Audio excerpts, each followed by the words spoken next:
Строги казни за сите малолетници кои ќе извршат врсничко насилство, но и за нивните родители.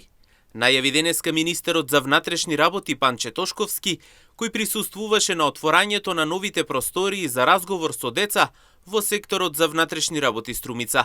Реакциите произлегуваат по вчерашниот брутален случај на врсничко насилство во скопската населба Аеродром, каде две 14-годишни девојчиња тепаа, понижуваа и принудија 12-годишно девојче да клекне и да им се извинува, додека повеќе малолетници го снимаа и го потикнуваа насилството, случај што ја потресе и шокираше јавноста. Тошковски истакна дека Министерството за внатрешни работи веќе разговара со Министерката за образование и наука Весна Јаневска и дека е поставена платформа за засилени превентивни активности, нагласувајќи дека врсничкото насилство бара широк меѓуинституционален пристап. Сите оние кои што во иднина повторно ќе се дрзнат да направат вакво насилство, дека за истите следи санкција, дека за нивните родители ќе следи санкција и дека оваа држава нема да дозволи ваков тип на грозоморно насилство кое што македонскиот народ и македонските граѓани има прилика да го посведочат во текот на вчерашниот ден.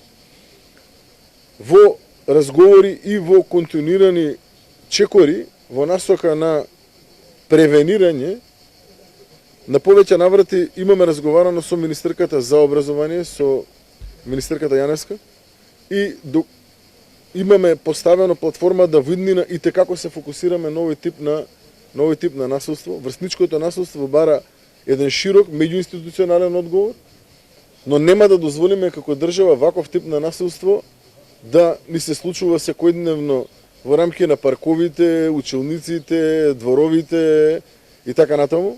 Министерот Тошковски рече дека и судот и обвинителството треба да си ја преземат својата улога во рамки на постапувањето, да изречат праведни и правични одлуки кои што ќе делуваат и од превентивен карактер. Навистина мора да имаме, пак ќе повторам, еден силен меѓуинституционален одговор, но и судот и обвинителството треба да си ја превземат својата улога во рамки на постапувањето, да изречат праведни и правечни одлуки кои што секако, освен од репресивен карактер, ќе делуваат соодветно секако и од превентивен карактер. Така што сметам дека ова треба да е еден од фокусот во иднина на сите институции кои што имаат било каква врска со овој тип на активности. Инаку институциите најавија засилени мерки и делување во насока на спречување на врсничкото насилство. Надлежните велат дека ќе продолжат со активности за зголемување на безбедноста на децата.